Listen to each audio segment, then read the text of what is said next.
echt vergif. Oh! Wat is dit nou? You know the fucking concept. Hoi, ik ben Bastiaan. En ik ben Rens. En welkom In ons drugslab. In dit lab proberen we allerlei verschillende soorten drugs uit om te kijken wat het met ons lichaam doet. En ben je benieuwd naar een drug? Zet het gewoon even in de comments. En Emanuel, Dimitri en Johnny die deden dat ook. En die waren heel erg benieuwd naar alcohol.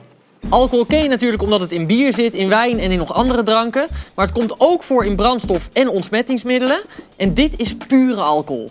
En het ziet er eigenlijk uit als water. Nou, alcohol is een drug die vaak wordt gebruikt in verschillende landen. Drink jij veel? Nee.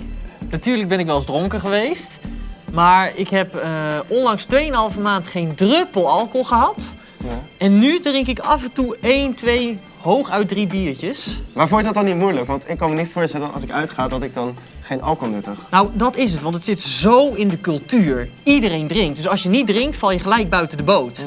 Maar dat vond ik juist ook wel cool. Om gewoon een statement te maken. Om gewoon te zeggen, ik drink niet. En gewoon eens kijken van, ja, hoe is dat? En ik moet zeggen dat het echt super chill was. Je hebt geen katers meer. Je voelt je helemaal nuchter als je naar huis gaat na een feestje. Nou ja, ik heb van mezelf al niet zo heel veel moeite om contact te maken met mensen. Dus daarom zou ik niet gaan drinken. En ik vind het ergens ook wel grappig om te zien dat iedereen helemaal lam is. Terwijl ik me gewoon super goed voel en hartstikke nuchter ben. En ook gewoon lekker sta te dansen. En natuurlijk is het af en toe wel lekker om een beetje door te zakken. Maar dat weegt vaak niet op tegen de kater. Ja, ik heb al een keer alcohol geprobeerd in drugslab. Dus nu mag jij het gaan doen. Ik heb jou nog nooit echt heel dronken gezien, volgens mij. Nee. En ik weeg ook maar 53 kilo, dus ik heb ook niet zo heel veel nodig. Nou, lekker goedkoop drinken. Ja. Let's do it! De nulmeting. Temperatuur is 36. Dan nog even de nulmeting van het promillage. Nou, wat is promillage? Dat geeft aan hoeveel alcohol er in het bloed zit. Dus als het goed is, is die nu 0.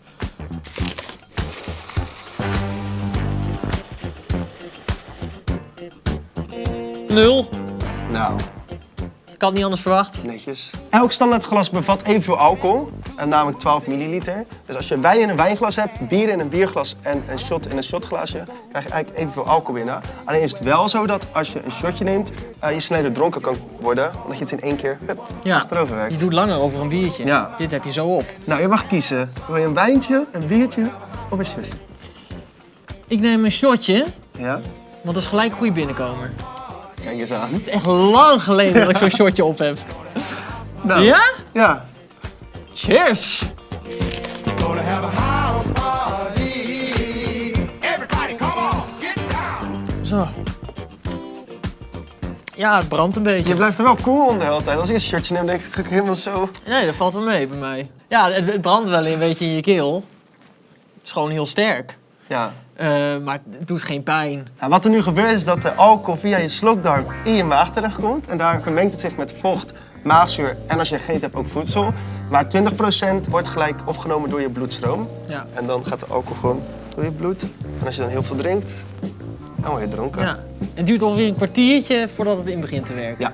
Alcohol veroorzaakt niet bij iedereen hetzelfde bloedalcoholgehalte. Dit heeft te maken met verschillende factoren zoals geslacht of maaginhoud. Want bij geslacht is het namelijk zo dat vrouwen minder vocht per kilo gewicht hebben en daardoor de alcohol minder snel verdunt. En bij de maaginhoud is het zo dat als je meer eet, dan heb je een bodem gelegd en dan gaat de alcohol minder snel door je bloed. Nou, in een kroeg hou je het ook niet bij 1 shotje. Dus ik vind wel tijd voor een biertje. Proost. Oh, het is wel lekker. Ja? Ik ben al zo lang niet dronken geweest. De laatste keer was met oud en nieuw. Maar heb je ook zin om dronken te worden? Ja, want normaal heb ik er niet zo heel veel zin in. Daarom ben ik ook niet vaak dronken. Maar omdat ik nu toch dronken ga worden, ga ik er ook gewoon kaart van genieten. Ja, want als we altijd uitgaan met Nelly, dan gaan Nelly en ik helemaal los. Dan sta jij er altijd naast met je fris. Nou, ik drink wel eens een biertje, maar gewoon niet te veel. En ik ben vaak met de auto. Oh ja, dat is ook zo. Dat is ook een reden dat ik niet zoveel drink. En dan drink je inderdaad nooit, dat is wel zo, hè? Allerbelangrijkste wat ik wil zeggen is, als je alcohol op hebt, neem geen deel aan het verkeer. Dus niet rijden, niet fietsen en ook eigenlijk niet lopen. Peace! Ik heb echt geen zin in die kaart. Ik ga ervoor, jongen. Ik wil die kaart halen, man. Ja? Ik wil die kaart halen. Oké, laatste slok. Zo. Zo meneer. Laten we eens even kijken of alcohol jij al binnen hebt. Ja, ik ben heel benieuwd wat hij nu aangeeft. Ja. 0,15.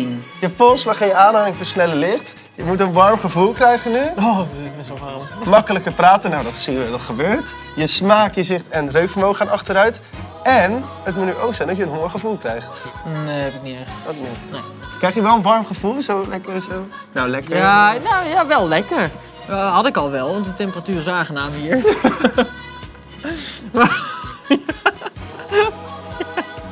Kijk eens. Hey! Cheers! Zo. Maar gewoon echt ziek bier gewoon in mijn gezicht. Ik word er zo bijna dronken van. Mocht je willen. Nou, alcohol wordt door je bloed vervoerd en passeert verschillende organen, zoals je longen.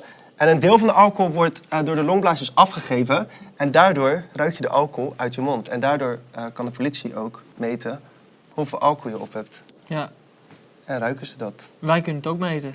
Ja, want wij hebben ook zo'n ding. Ja. Wij zijn geen politie. Nee, dat niet. Maar we kunnen het wel meten. Ja.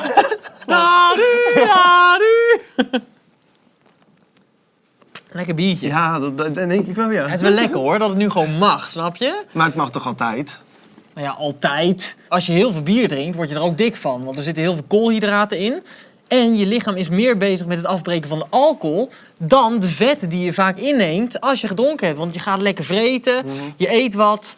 En nou ja, dat blijft zich eigenlijk een beetje ophopen. En ook als je mixdrankjes neemt, drink je de hele tijd cola. En cola zit super veel suiker in. Ja. Super slecht voor je. Maar alsnog, weet je, het zit zo in de cultuur. Maar het is wel echt een schadelijke druk hoor. Het is wel echt vergif. Ja, en als het tuurlijk. nu uitgevonden zou worden, dan zou het gelijk op de lijst komen. De lijst van de opiumwet. En zou het niet verkocht worden. Het is echt de schadelijkste druk die er is. Hatsé.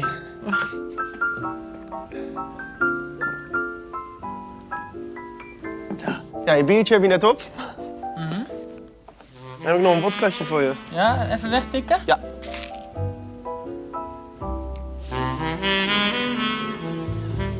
Ja, dit drink je niet voor de lekker. Nee, maar dat kan dus wel als je het dus shakt Ja. met andere dingen. Ja, dan heb je een lekkere cocktail. En dat gaan we nu doen. Kun je dat? Nou, kan jij dat? Jij gaat het doen. Ga ik het doen? Ja. Ja, toch? leuk. Oké. Wauw. Ja, dat je niet verwachten. Hoe kan dat? Ja. Wat gaan we maken? Cosmopolitan. En daar heb je dit allemaal voor nodig. Dit is de cranberry. En die schenk je in een maatbeker. En die doe je hierin. Als het ware één shotje, maar hier zit geen alcohol in, hè? Nee. Dan doe je de triple sec. Ja. En hetzelfde doe je met de vodka. Dit zijn 2 shotjes in 1 keer. Zo tussenin. Dan doe je er nog wat ijs in. Voor de freshness. Ja. Ja. Zo, zo is het goed. Handig, hè? Volgens mij heb ik deze cocktail nog nooit gehad. Nee? Nee. Nou, doe het je eerste. En nou, shaken.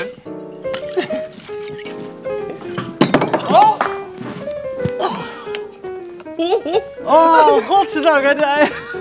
Hij is nog heel. Zo achter je rug op. Ja. En vanaf hier zo naar achter. Maar doe dat maar niet.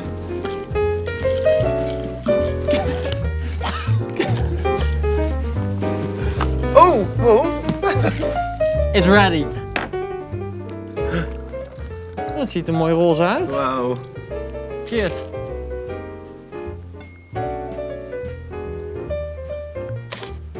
Ah, dit is wel lekker. Ja? Ja. Ik ben wel aangeschoten. Beetje wazig. Ja. Beetje zo. Alles is wel prima. En je bent niet misselijk of overgeven? Of... Nee, ik ben ook nog niet heel draaierig. Ik ben nu gewoon een beetje licht aangeschoten. Gewoon een beetje chill. Ik voel dat er alcohol in mijn bloed zit. Nou, als je alcohol drinkt, irriteert dat je maagslijmvlies en produceert dat meer maagzuur. En daardoor gaat de maagwand samentrekken. En daardoor kan je dus misselijk worden en gaan overgeven. Ja. Je ogen gaan een beetje hangen zo. Nee. Ja. Je wordt er niet aantrekkelijk van. Hè? Van alcohol, ja. Je wordt er misschien wat makkelijker in, maar het wordt er niet aantrekkelijker van hoor. Als ik dan een beetje dronken begin te worden, dan heb ik als ja, dan kom ik al een beetje. Dan is het al minder. Maar ik kan goed versieren als ik niet dronken ben. Je kan niet praten meer. Waarom kan ik niet praten? Zeg me wat ik wil. Nou. Nou, hier nog een biertje voor jou. Lekker. Ik voel me echt slecht eigenlijk, dat je te dronken loopt te voeren. Als je te veel alcohol drinkt, kan een alcoholvergiftiging oplopen. En dat is eigenlijk dat de hoeveelheid alcohol in het bloed en in de hersenen zo hoog is, dat je bewusteloos kan raken. En uiteindelijk kan het zenuwstelsel zo worden verdoofd, dat je ademhalingscentrum verlamd wordt. En dat is levensgevaarlijk, want dan kan je namelijk stoppen met ademen. Wil ik niet. Nee, maar dat gaat ook niet gebeuren hoor. We zorgen Nee. ervoor dat dat bij jou niet gebeurt. Maar alcohol is wel iets heftigs, ja, waardoor veel mensen doodgaan. En waar mensen hun leven mee verzieken. Heel veel mensen zijn verslaafd aan alcohol. Ja. Het is ook hartstikke verslavend. En hartstikke schadelijk voor je. Het zit zo in de cultuur dat mensen zo gewend zijn om elke dag te drinken. Maar eigenlijk is het helemaal niet goed. Combineer alcohol nooit met andere drugs, zoals cocaïne, want er wordt het coca-ethylin aangemaakt. En dit is erg belastend voor de hart- en bloedvaten en het is super slecht voor je lever. En combineer ook nooit met GHB, want dit kan namelijk zorgen voor een overdosering en dan kan je oud gaan of ook dood. Dus dat is levensgevaarlijk natuurlijk. Het voordeel is dat het nu overdag is en dat ik nog best wel energie heb om mijn ogen open te houden. Maar als ik ze dicht doe, gaat het helemaal draaien, word ik een beetje misselijk en zo. Maar als ik ze open hou, gaat het nog wel. Zal ik even bewegen? Kan je dat Kijken? nog? Ja. Niet dat heel de studio straks in Nee. elkaar knalt? Even actief. Zullen we het doen? Even Ja. actief.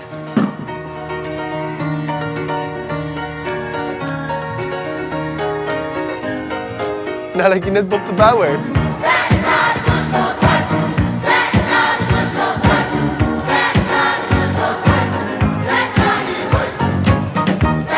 Ligt hij helemaal onder de bier overal.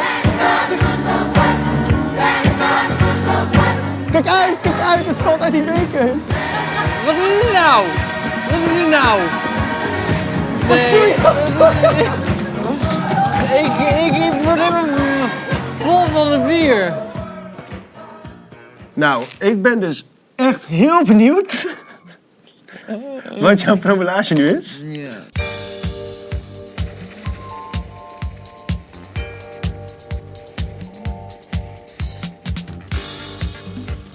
Nou, 1,5. Dat is best wel aardig hoog. Ja. Je hebt ook best wel veel gedronken natuurlijk. En dat is eigenlijk dat je blackouts kan krijgen. Je krijgt grote pupillen. Praten gaat moeilijker. Ja, dat merk ik ook wel hoor. Emotionele stemming Mooi. wordt ook wat anders. Je kan agressief worden, Nee. maar je vindt het nog wel leuk. Ja. Maar het is best wel heftig dronken eigenlijk. Best wel, als je de vergelijking met de drugs die ik tot nu toe heb gedaan, is het best wel een heftige druk hoor. Meen ik serieus. Alcohol is echt wel heel slecht. Maar je verandert er ook echt heel erg door. Ja, ik heb het gewoon niet meer echt onder controle of Nee. zo. Maar dat maakt niet uit, het mag nu voor een Ja, keer. daarom. Ik vind het ook niet erg. Maar het is wel, ik ben wel van mening dat mensen het moeten beseffen dat het best wel, dat het niet niks is. Oh, maar zeker niet. Alcohol is echt Ja, en heftige shit. En het duurt nog wel even voordat je weer nuchter bent. Want het is namelijk 1 à 1,5 uur per standaard glas alcohol wat afbreekt. Nee, je hebt waarschijnlijk morgen wel een kater. Nou, kater is eigenlijk dat je vochttekort hebt en dat je nieren extra hard moeten werken, waardoor je heel veel moet plassen en daardoor heel erg uitdroogt. En daardoor krijg je die kater. En dat is eigenlijk dat je gaat trillen, je krijgt zweten, Ja. hoofdpijn. Ook wordt de alcohol omgezet in de giftige stoffen ADH en ALDH. En deze stof ontstaat bij de afbraak van alcohol en dit zorgt voor het hoofdpijn en voor het trillen. En hoe meer je drinkt, hoe meer deze stof dus wordt aangemaakt. We moeten er nog even doorheen, jongen, maar het komt allemaal goed. ja, nu voel ik me wel prima, maar ik denk wel dat ik een katertje... Nou, denk, ik weet wel zeker. Ik ben ook heel benieuwd hoe je je morgen voelt. Ja, ik denk niet zo goed. Nee? Dan laten we daar naar kijken. Ja. Ik kom net thuis en ik voel me echt flink beroerd. Ik heb de hele tijd lopen kotsen ook. Yes, let's go. Kom op. Het begint nu een beetje beter te worden. Alles wat ik eet blijft in mijn maag. Ik begin iets nuchterder te worden. Ik ben nog wel onder invloed. Maar het duurt allemaal wel lang. En waarschijnlijk heb ik morgen ook een flinke kater. Dus ja, hoe leuk is het nou? Weet je, het is eventjes leuk. Je wordt even lekker lollig. Maar ja, daarna is het eigenlijk gewoon kut. Ik heb me wel eens beter gevoeld.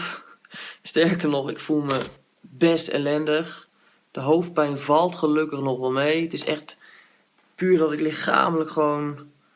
Nou ja, ik voel me gewoon een beetje ziek. Ik ben ook een beetje trillerig, een beetje misselijk af en toe. Het voordeel is wel dat ik gisteravond best wel lang de tijd heb gehad om goed te ontnuchteren. Ik heb veel water gedronken, goed voor mezelf gezorgd. Maar wat een druk. Echt bizar dat zo'n heftige druk zo geaccepteerd is. Want ik heb echt veel drugs gedaan. Maar de kater van alcohol is gewoon echt misschien wel de ergste die ik tot nu toe heb gehad. Dus drink niet te veel, jongens, want het is echt niet goed voor je lichaam. Kijk wel even naar de do's en don'ts over alcohol. Doe ook even het duimpje in de lucht als je het een leuke video vond. En abonneer. Tot de volgende keer.